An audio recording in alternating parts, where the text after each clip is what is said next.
gente, tudo bem? Estamos tentando aí conectar a nossa psicóloga para bater um papo com a gente sobre bipolaridade. Mas ela não está conseguindo entrar por causa de permissão, eu não consigo ajudar. Vamos ver se a gente consegue, né? Vamos ver. Vocês que vão fazer live, por favor, certifiquem-se das permissões do app do Instagram. Veja se estão atualizados, tudo bonitinho, para que isso não aconteça. Internet é fundamental também.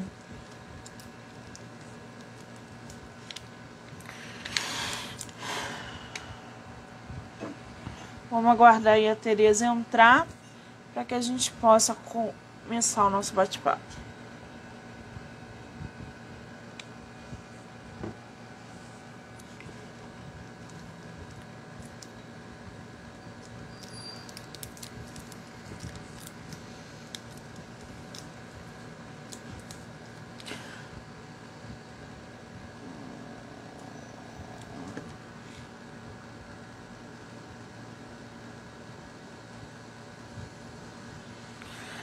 Mandar aqui para a Tereza de novo.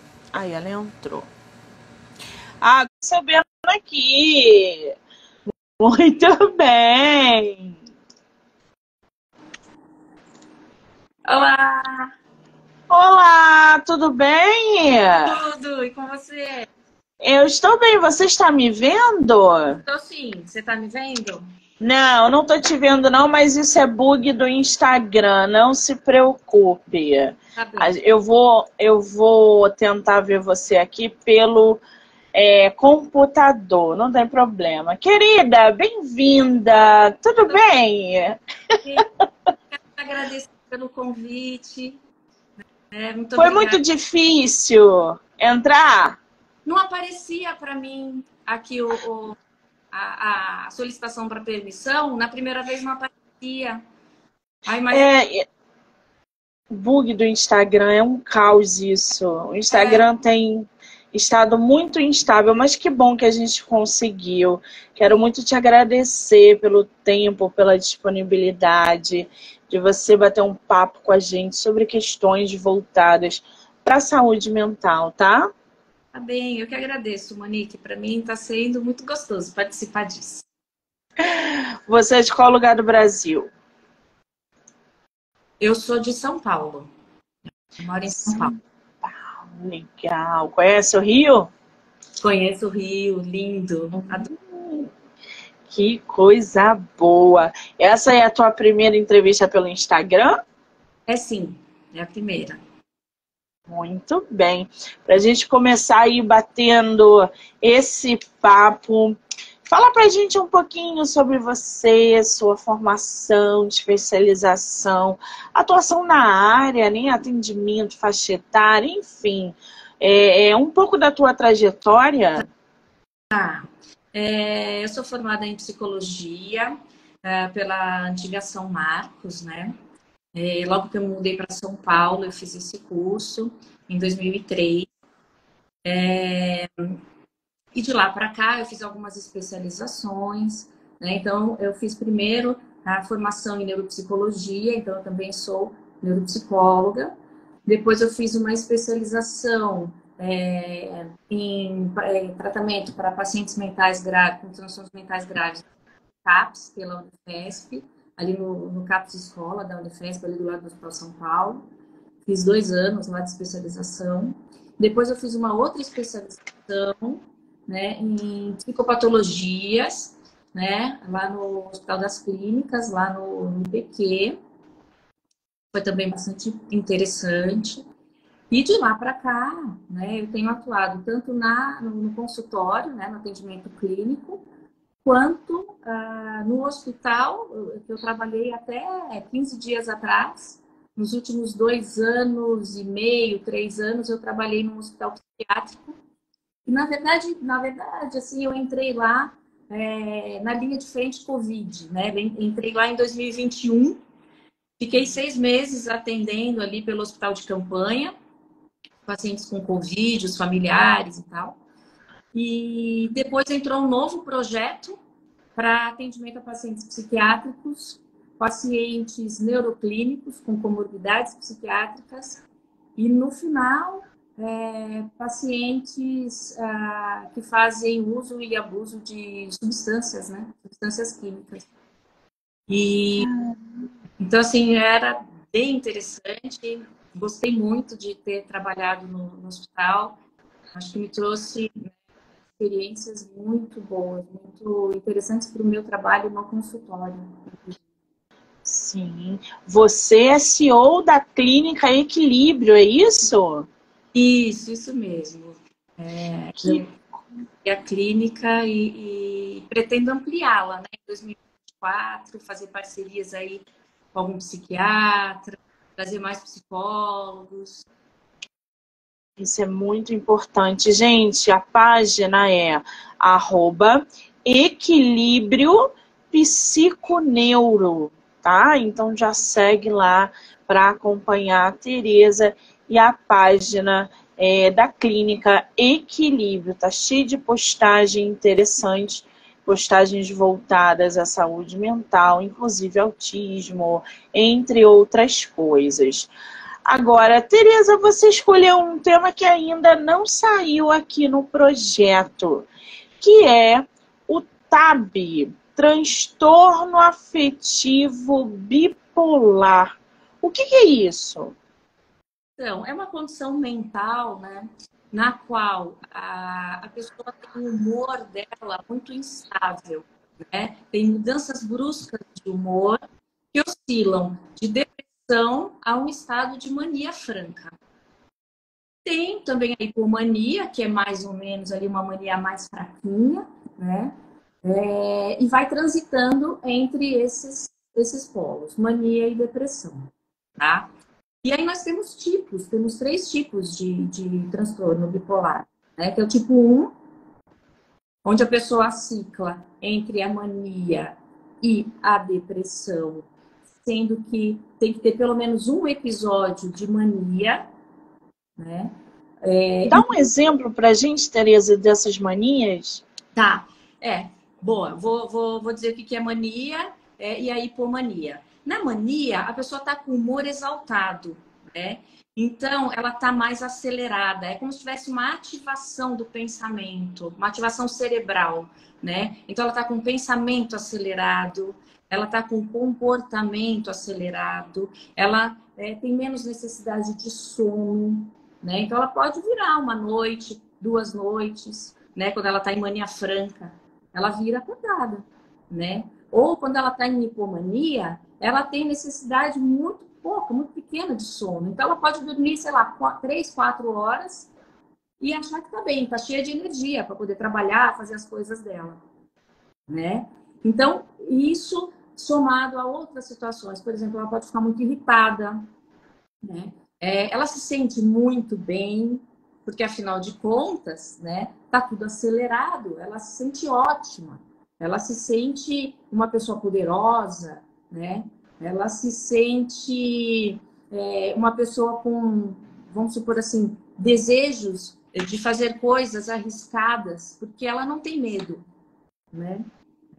Ela tem muito poder, a sensação dela é de muito poder, então é como se nada a abalasse, né? Então, ela acaba tendo situações, se colocando em situações de risco. Por exemplo, acaba usando drogas, acaba fazendo sexo desprotegido com pessoas desconhecidas e a todo momento, acaba se envolvendo em brigas bobas, assim, porque ela está exaltada, ela está irritada, né? Então, ela não pensa nas consequências, né? Acaba comprando compulsivamente, comendo compulsivamente, né? Lembra que ela está com o pensamento acelerado, o cérebro dela está acelerado.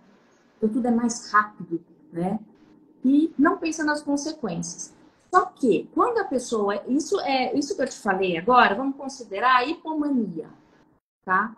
A mania franca é tudo isso, só que o pensamento meio que perde o pé. Então, ele vai embora. E o que acontece? Ela pode alucinar e pode delirar, igual na esquizofrenia. Né? Então, é gravíssimo. É gravíssimo. Eu atendi várias pessoas em mania.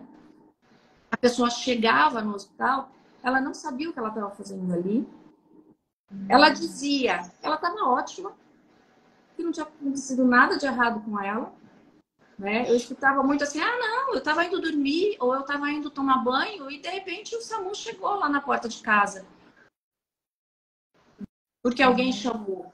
Mas eu não fiz nada. Ou, sei lá, mas lembrava, mas eu tive uma briga com o meu marido, ou uma briga com a minha mãe, ou uma briga com o vizinho.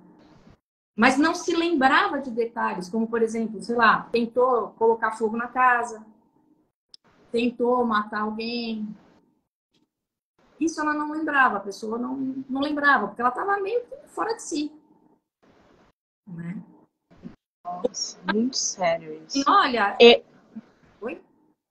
Fala, desculpa, pode falar. Ou então chegava e falava assim, não, porque eu sou o meu marido é um famoso. O meu marido é um jogador de futebol, eu tenho não sei quantos filhos com ele, aí depois eu casei com outro. Então, assim, tinha delírios, né? Muito importantes, muito sérios, envolvendo pessoas que não tinham a menor chance, né, de ter tido contato com ela ou com ele, no caso. Só que para o paciente aquilo era verdade, né? Aquilo era real. Então, esse é um episódio de mania franca, que a gente chama. Né? Na hipomania, isso menos os delírios e as alucinações. Esses dois casos, né, o hipo e o franca, se enquadram no nível 1 da bipolaridade. Você falou que são 3. Isso. O segundo e o terceiro. Então, o tipo 1, o que predomina é a mania. Certo? E aí, lembra dos polos, mania e depressão? A pessoa tem que ter pelo menos um episódio de mania e um episódio de depressão para caracterizar o transtorno bipolar. Certo? Então, no tipo 1, predomina a mania. No tipo 2, predomina a depressão. Só que a contrapartida não chega a ser uma mania franca, é depressão e hipomania. Tá? Depressão, hipomania, depressão e hipomania. O que acontece no tipo 2? Muitas vezes, a pessoa chega no consultório psiquiátrico em depressão e o médico não sabe se é uma depressão unipolar ou se é uma depressão bipolar. Né? Tem algumas características, né? Mas às vezes, pra você ter uma ideia, Monique, para se diagnosticar corretamente um transtorno bipolar, leva-se até 10, 15 anos. Então a pessoa chega, vamos supor, em depressão. Aí o psiquiatra não percebe que é uma depressão bipolar. O que ele faz? Ele dá um antidepressivo. Só que, se fosse uma depressão unipolar, ok. Mas é uma depressão bipolar. Sabe o que acontece nessa situação? A pessoa se cicla para mania. Ela está em depressão, toma um antidepressivo, cicla para mania. Só que nessa ciclagem, o que acontece? Quando ela está deprimida, vamos supor que ela tenha uma ideação suicida. Ela não tem forças, ela está muito deprimida, o cérebro dela está pouco ativado, né? Depressão ele está pouco ativado, mania ele está muito ativado. Então, o cérebro está pouco ativado, apesar da vontade que ela tem de se matar, por exemplo, ela não tem forças, por isso ela não consegue nem sair da cama, nem para tomar banho, para comer. Quando ela toma um antidepressivo e ela vai virando para mania, ela começa a ativar o cérebro dela. Aí que é o risco maior. Por quê? Porque aí ela consegue. Ela consegue executar o plano dela. De se suicidar, por exemplo. Então, é muito importante, né, essa condução. O que precisa, no caso do transtorno bipolar? Qual é a medicação que os psiquiatras costumam oferecer? Né? Eles, além, vamos supor, na depressão, eles pedem para a pessoa tomar o antidepressivo junto com um estabilizador de humor. Né? Porque aí o humor dela fica equilibrado e ela consegue tratar a depressão. Em alguns... Nossa, muito mais complexo do que a gente pensa. E assim, e cada pessoa vai reagir de um jeito à medicação. Sim. Então, não é o mesmo remédio para todo mundo, não é a mesma dosagem para todo mundo. Por isso que é muito difícil acertar o tratamento, né? E qual que é o pior? Às vezes a pessoa acerta o tratamento, ela fica bem, e aí ela fala assim, eu não preciso tomar remédio, eu tô ótima, eu me curei. Aí ela Se dá alta. Na hora que ela deixa de tomar o remédio, ela entra em surto de novo. Pois é, você tocou num ponto que eu estava aqui ouvindo você falar, né? A bipolaridade, ela é bem mais complexa, ela vem com outros quadros aí. Existe esse erro do diagnóstico, por exemplo, do profissional ali, o psiquiatra, dar o remédio, receitar o remédio contra a depressão, não identificar esse quadro bipolar nessa pessoa e automaticamente não vai ser tratado essa doença, né? A bipolaridade. Ou você acha que já de cara a pessoa já olha, eu sou bipolar, depressiva, e isso pode se confundir com a esquizofrenia, por exemplo. Você acha que isso acontece muito, esses erros na hora do diagnóstico? Prejudicar o paciente? Olha, com esquizofrenia pode acontecer se a pessoa estiver em mania franca, porque ela está delirando e ela está alucinando. Se ela pronto-socorro psiquiátrico, né?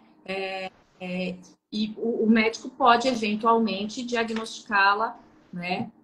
Mas não sei, eu não queria afirmar assim, porque né, é uma outra área de atuação, acho que é uma responsabilidade deles ali, mas pode, né? O que acontece com mais frequência, que a gente vê, inclusive em consultório, e que a gente via lá que eu via no hospital, pelos relatos dos familiares e tudo, é o caso da pessoa ser diagnosticada como alguém com depressão e, inicialmente, o médico receitar apenas o antidepressivo. Não diagnosticar como um transtorno bipolar e, portanto, não dar o estabilizador de humor. Isso pode acontecer com mais frequência. Agora, em termos de confundir, sim, tem alguns sintomas de outras patologias. Por exemplo, a mania, né, a hipomania, aqueles sintomas que eu trouxe, alguns deles são semelhantes a sintomas de alguém com um transtorno de personalidade borderline, porque a impulsividade, a ansiedade, né, os comportamentos de risco, né, são os mesmos, né? Ou então, algumas características de um transtorno, de um TDAH, déficit de atenção e hiperatividade, né? E aí a pessoa começa a ser tratada como alguém com TDAH, toma o estabilizador. Se ela tomar o estabilizador de humor, o TDAH some. Porque não era TDAH. Então, tem isso, tem isso. Né? E faltou, Mônica, falar do terceiro tipo, que é a ciclotimia. Isso. Né? A ciclotimia é uma depressão mais leve e uma hipomania. Então, tem pessoas que passam uma vida inteira, são ciclotímicas e não sabem. A família não sabe, nunca foram se tratar disso e morrem sem tratamento nenhum. Por quê? Porque é sutil. Sabe aquela pessoa que é mais estourada, mais agitada, né? Fala alto, assim, tem alguns comportamentos de usar substâncias, hipersexualizada, mas não a ponto, né, de caracterizar mesmo, de fazer, de interferir na vida social, na vida profissional, na vida familiar, como nos outros dois casos. né? Às vezes ela tá mais triste, mas não é aquela depressão, assim que você olha e fala, nossa, a pessoa tá prostrada, quer se matar, não sai da cama. Entende? Então, ela oscila, mas como é mais sutil, as pessoas falam, ah, fulano é desse jeito mesmo, né? Fica conhecido na família ou no grupo como aquela pessoa que é mais explosiva, né? Que às vezes muda o humor, mas fica por isso mesmo. Né? Então, essa é o terceiro tipo, que é a ciclotimia. Agora, gente, eu separei aqui uma imagem para mostrar para vocês do cérebro de uma pessoa com transtorno bipolar e o cérebro de uma pessoa sem o transtorno bipolar. Eu vou mostrar aqui para vocês só um minuto para que a gente possa ir. Essa é uma das imagens que a gente encontra em artigos na internet, dentro de, enfim. Ô Tereza, se tiver a imagem errada aí, você me avisa, tá? Mas aqui, ó, gente, é um cérebro com transtorno bipolar, tá? E aqui é o cérebro sem o transtorno bipolar. Olha a diferença nas cores. E tem uma frase bem interessante que estava ali assim: para com esse negócio, tenta agir como uma pessoa normal. E aí o médico vai lá e mostra a diferença do cérebro dessa pessoa normal, que ela quer que haja, para o cérebro dela que de fato não sofre com um transtorno. E aí ela meio que se impacta com o que ela vê. E é exatamente essa imagem aqui que ele mostra, o do com bipolar e sem bipolar. Olha que diferença nas cores. Sim.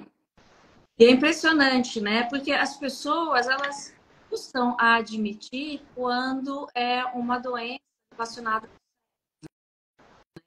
A tendência é negar, né? Mas é inegável, né? Então, veja, é uma questão nos neurotransmissores. Está havendo um desequilíbrio naquelas substâncias que ficam entre um neurônio e o outro para fazer as sinapses. Então, Sim. a pessoa, se ela não fizer a reposição, né? Tá Tomar... cortando aí, Tereza. Oi? Tá cortando aí, a gente não ouviu o que você falou da última vez. Tá. Eu estou dizendo assim, se a pessoa não tomar a medicação corretamente, a medicação adequada, para que esse equilíbrio neuroquímico, né, volte a se estabelecer, não existe maneira da pessoa estabilizar a doença dela. Né? Então, precisa de medicação, precisa de psicoterapia e precisa de atendimento psiquiátrico. Né? Muito bem. A gente tá vendo, né? Não é comum. O que é comum é a gente encontrar pessoas assim, e aquela pessoa é bipolar. Uma hora tá com humor, outra hora tá com outro humor, de um jeito acorda, um dia acorda de um jeito, do outro acorda do outro. Ou, isso pelo menos a gente escuta bastante, né? Quando a pessoa ela é bipolar. As pessoas nem sabem o que é a complexidade que envolve o transtorno afetivo bipolar, mas elas usam essa espécie de meme para se referir a uma pessoa que tem mudanças de humor. Ô Tereza, quais são as características aí mais marcantes de uma pessoa bipolar? No dia a dia, por exemplo, no trabalho, né? Na família. Vamos pensar assim? Bom, primeiro, né, isso que você acabou de comentar, não, as pessoas fazem uma confusão, né? Mas o que elas chamam de bipolaridade não é bipolaridade. Então, ok. Agora, vamos pensar que em 50%, 60% do tempo a pessoa está normal. Ela está agindo como qualquer outra pessoa que não tem esse transtorno, certo? Se ela tomar a medicação, ela não vai aparentar nada. Então, ela pode trabalhar, pode se relacionar, ter filhos, e você não vai ver as características aparecendo ali. Percebe? Então, as características são aquelas que eu falei agora há pouco, e elas vão aparecer quando a pessoa não se trata, né? Tem, inclusive, uma coisa que eu esqueci de falar, mas uma porta de entrada, vamos dizer assim, uma porta de ativação, né, para os sintomas do transtorno bipolar é o uso de substâncias. Assim como o uso de substâncias químicas, de drogas. Sim, eu não ouvi. Então, Sim. um cigarro de maconha que para uma pessoa não faz nada, para outra ativa o transtorno bipolar, ela vai internada, né?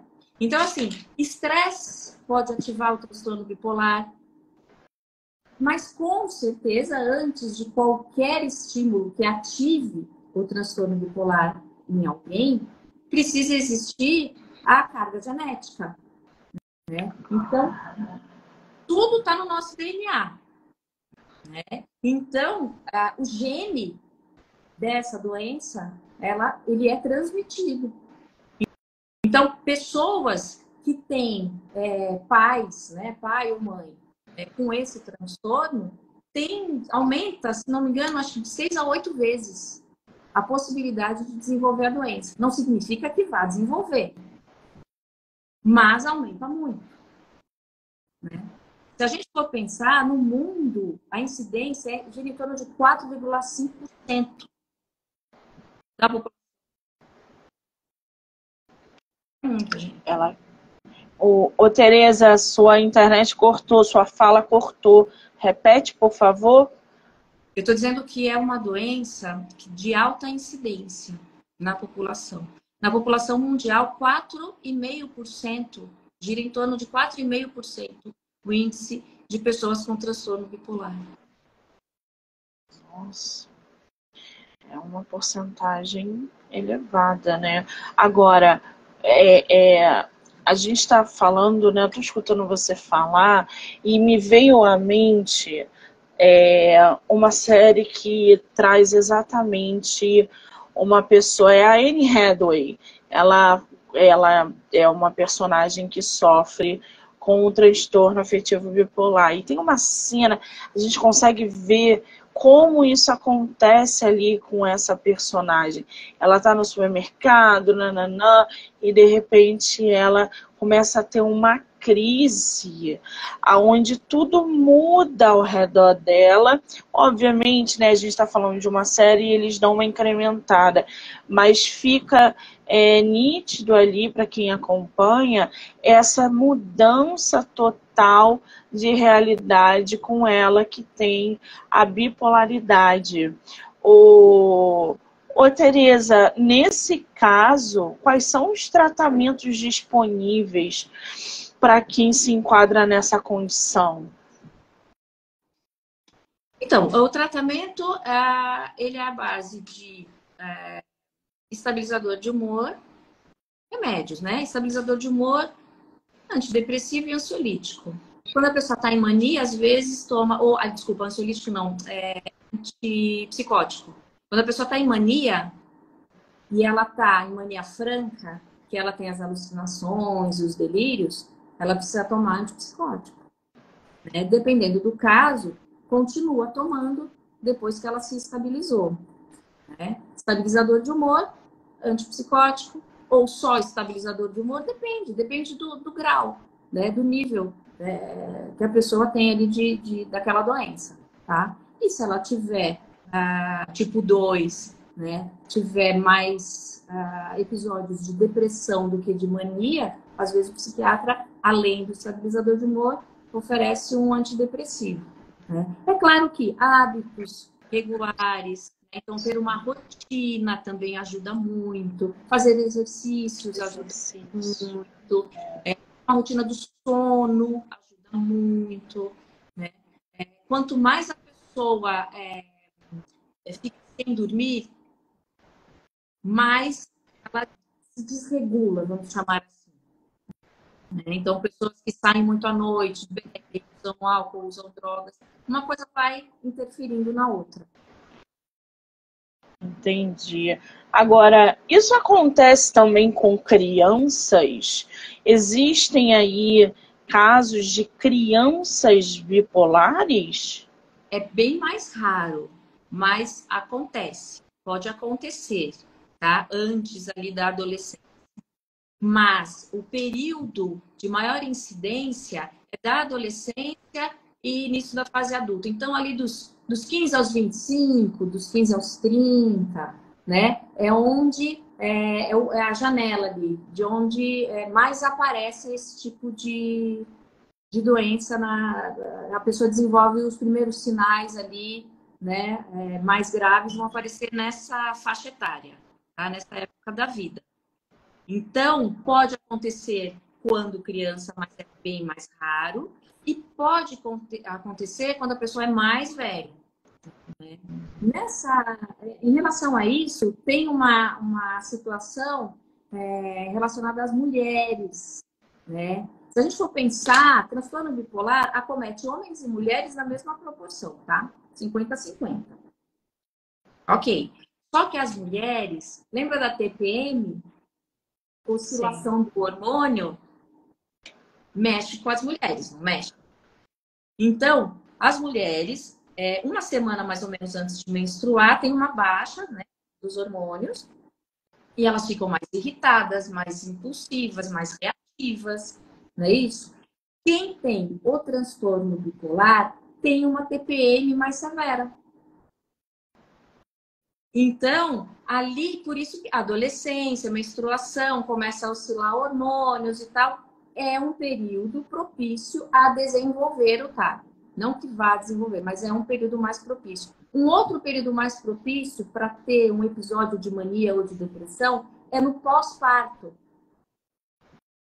Mulheres que têm os seus filhos e entram em depressão pós-parto. Na maioria das vezes, é uma depressão bipolar. Por quê? Porque tem uma queda de novo dos hormônios. E uma terceira situação é antes da menopausa, lá dos 45, 46, né, até os 50, 51, nesses, né, 5 anos aí que antecedem a menopausa, os hormônios femininos também vão baixando. Pode ser uma nova janela ali para a mulher desenvolver mania ou depressão. Se tiver o gene, se tiver a propensão, né? Então, são momentos mais complicados para nós mulheres. Os homens já não ficam. Eu, inclusive, ia perguntar exatamente sobre essa taxa, né, de mulheres e homens, e principalmente com mulheres nesse estágio da menopausa. E você acabou respondendo que foi sensacional. Agora, a gente vê, por exemplo, que algumas pessoas em condições voltadas para a saúde mental, como depressão, a própria a diabetes, né, por assim dizer, não é uma condição mental, né? Ela tem uma outra origem ali. Mas, por exemplo, a gente vê pacientes com depressão, diabetes, esquizofrenia, etc. e tal. Com o tratamento adequado, eles conseguem viver uma vida normal, entre aspas. O bipolar, ele medicado, ele fazendo todo o tratamento, tendo todo o amparo, a probabilidade dele ter uma crise ou viver uma vida normal, é possível? Totalmente possível viver uma vida normal, absolutamente normal. Né? Se a pessoa está medicada, se ela faz o tratamento psicológico, se ela toma os remédios todos os dias, no mesmo horário, porque isso é muito importante também, né? Seguir com a medicação sempre nessa rotina, de tomar sempre no mesmo horário, todos os dias, não pode deixar de tomar. Se ela fizer isso, ela tem uma vida absolutamente normal. O que acontecia? Que chegavam as pessoas lá para internar E aí depois, no início a gente quase não conseguia conversar, porque elas estavam muito irritadas, queriam ir embora e tal. Então começavam a tomar medicação, a medicação começava a fazer efeito daí uns dias. As pessoas melhoravam. Aí a gente começava a conversar, o que que aconteceu? Que você teve um novo surto e tal. Ah, deixei de tomar o remédio. Então, não pode deixar de tomar o remédio. Isso é básico. Se deixar de tomar o remédio, vai entrar em surto ou vai deprimir. Se tomar, tem uma vida absolutamente normal. Agora, tem uma outra situação que, quando eu estava fazendo os grupos com as meninas lá do hospital, eu falava sobre isso e parecia que elas viravam a chavinha, assim, elas entendiam, né, a importância de tomar a medicação. Que é o seguinte, uma pessoa está bem, está vivendo normalmente e tal, de repente ela entra em surto, ela entra em mania franca, entra em surto e precisa internar.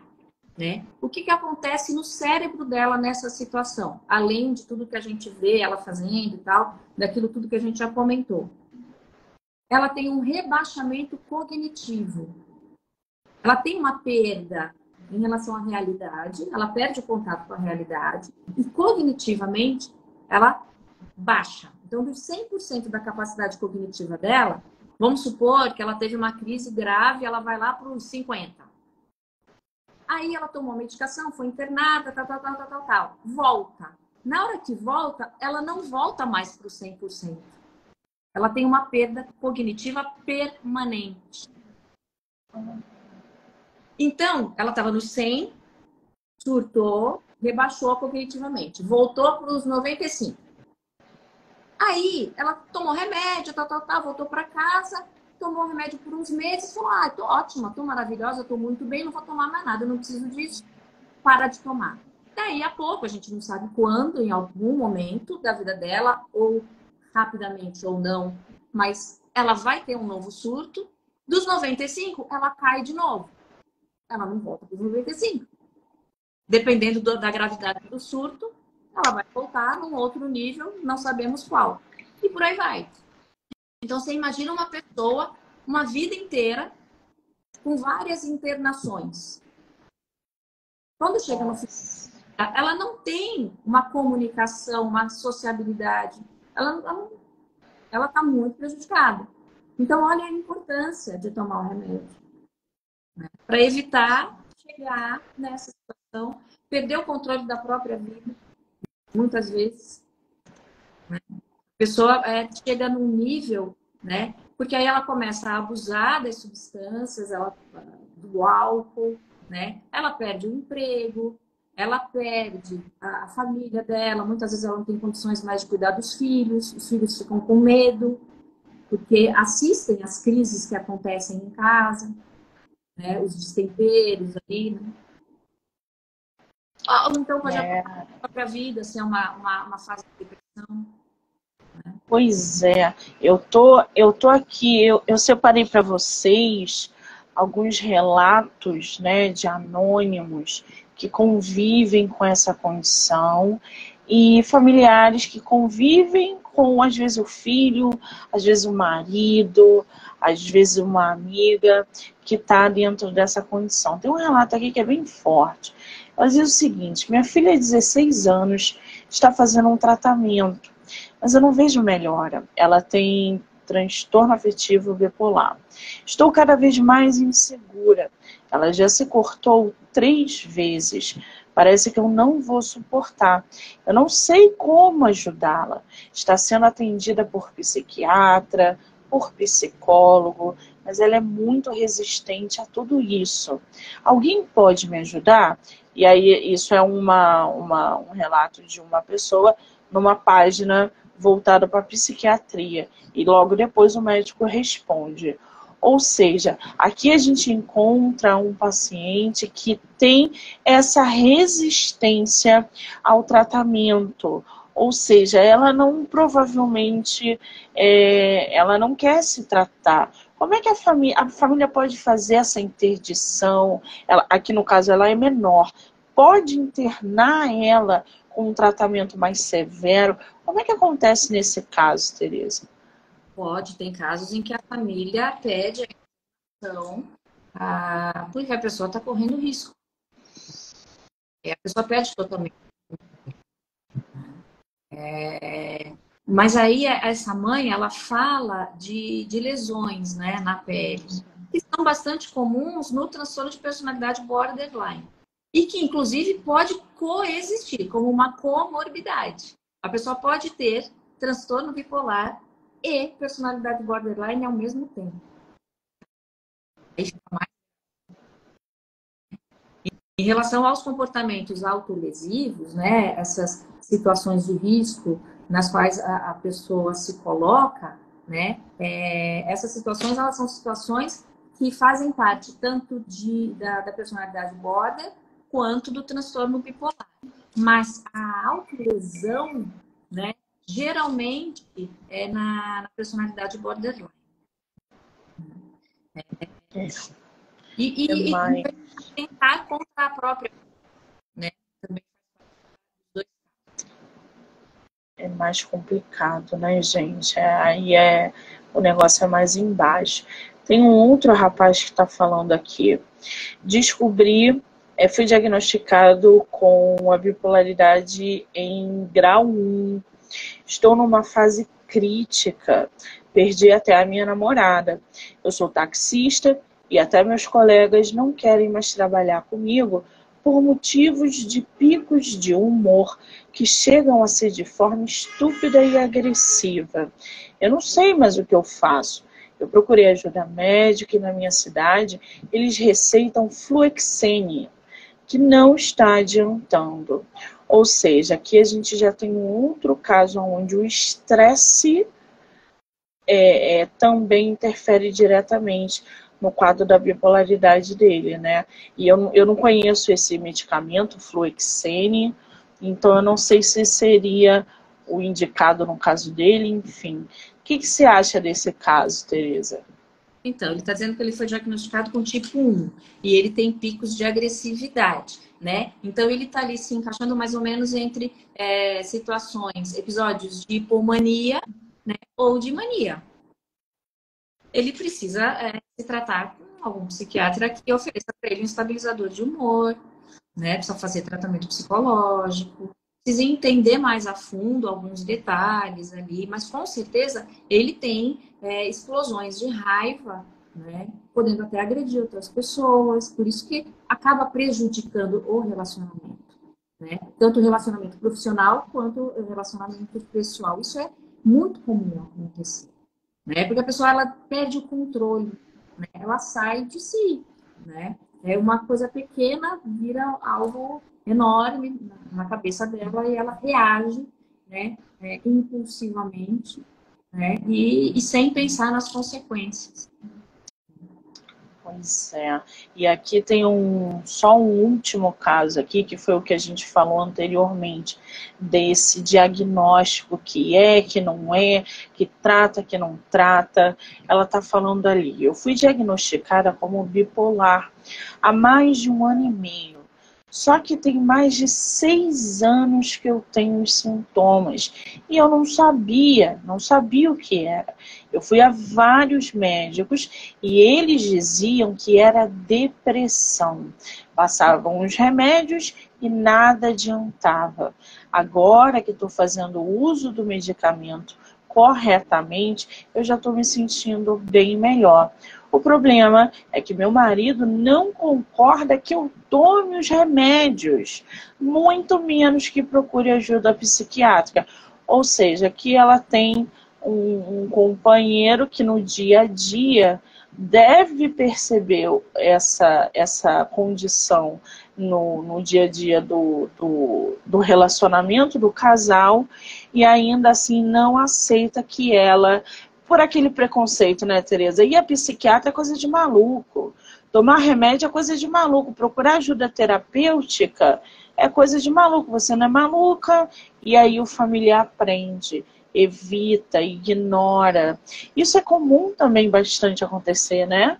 Muito comum. É muito comum. Ainda tem muito preconceito em relação à doença mental, né? Poxa vida, se a gente for pensar, é a mesma coisa. Você falou agora há pouco de uma diabetes, né? Ou sei lá, um hipotireoidismo. Se for em outro órgão, tudo bem, mas se for nesse órgão aqui, não pode, né? Então, não faz sentido algum, né? Tudo faz parte de um organismo só, né? Então, assim, é uma doença como outra qualquer, só que acomete um órgão que faz com que, quando adoecido, a pessoa tenha comportamentos diferentes daqueles que ela já teve um dia, né? É só isso. Então, dá a medicação, a pessoa volta, começa a se tratar, ela volta a se comportar, né? A pensar como antes, né? Então, esse marido, infelizmente, essa pessoa precisa se informar mais, precisa entender porque ele está ajudando muito essa moça, né? E quando ela fala que ela tem os sintomas há 6 anos e só agora, um ano que ela melhorou, que ela aceitou a medicação, é aquilo que a gente falou no início, o estabilizador de humor. Lembra? A pessoa está com depressão bipolar, toma um antidepressivo, ela não vai né? Então, ela estava possivelmente antidepressivo e ela estava ativando, né? Só que ela estava com pensamentos depressivos ativados. Então, possivelmente, ela estava com insônia, e no meio da insônia só vinha aqueles pensamentos ruins, né? Desesperança em relação à vida, ideação suicida. Tudo isso mais acelerado porque o antidepressivo fazia essa função no cérebro dela, porque estava faltando estabilizador de humor. Então, ainda bem que ela conseguiu encontrar um médico que diagnosticou adequadamente, né? Exatamente.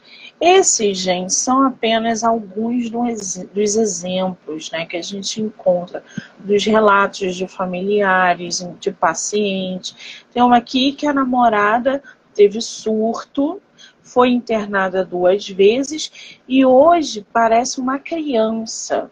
Está fazendo uso diário, aí ele fala o nome do remédio, 3 remédios. A pergunta dele é: qual o tempo médio que os remédios vão fazer efeito para ela voltar ao normal totalmente? Ou seja, aquela paciente que passou por esse quadro de surto, começou a agir como criança, não sei se é por causa do medicamento ou por falta dele, enfim. E agora ele espera que ela volte ao normal. Monique, tem que investigar. Assim, essas informações não dá para a gente falar muita coisa. Sim. Eu posso ir totalmente fora do contexto. Mas não é comum. Não é comum. Um transtorno bipolar. Então, os remédios começam a fazer efeito, os remédios psiquiátricos começam a fazer efeito a partir de 3, 4 semanas. Depois, ou faz algum ajuste, né? Cada organismo tem uma química própria que vai. Então, mesmo remédio vai ter o mesmo efeito, né? A dosagem pode ser outra, né? Mas não sei há quanto tempo.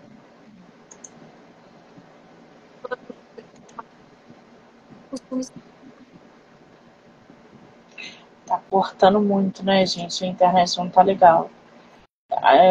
Tereza, querida. A gente quase não tá te ouvindo. Tá cortando muito. Pena. Tá me ouvindo? Eu tô te ouvindo super bem, tô te vendo super bem. Você que tá falhando aqui, mas não tem problema.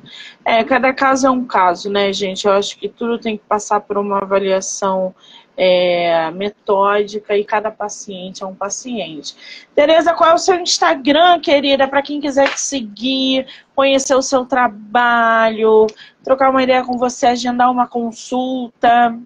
Sim, é o Equilíbrio Psicoanalítico. Eu vou marcar a Tereza aqui na entrevista como colaboradora para que vocês possam assistir no Instagram dela, no meu, e em todas as plataformas do podcast do Livro Não Me Livro, canal do YouTube, Spotify, Anchor e Amazon. Tereza, querida, só te agradecer por esse tempo maravilhoso, dizer que foi agregador, conhecer um pouco mais sobre essa condição através de um olhar profissional e experiente, e dizer que o espaço aqui está aberto para você voltar sempre que você quiser. Muitíssimo obrigada, tá? Eu que agradeço, Monique, foi um grande prazer. Foi a minha estreia, né? A primeira vez, como eu te falei. E, assim, espero ter ajudado de alguma forma, esclarecido de alguma maneira. Com certeza, pode me chamar sempre que quiser, estou à disposição. Adorei conversar com você.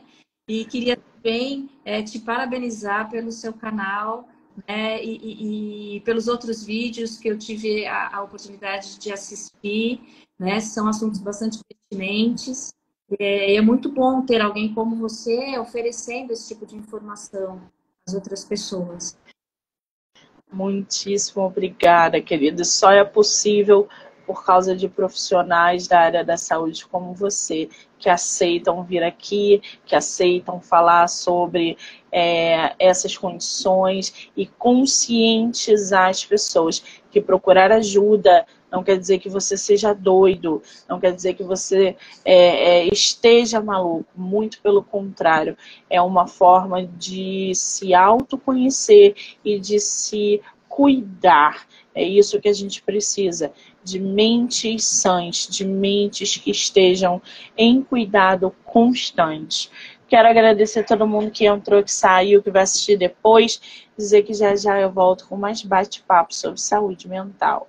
Tereza, um beijo, obrigada. Eu que agradeço. Tchau, tchau.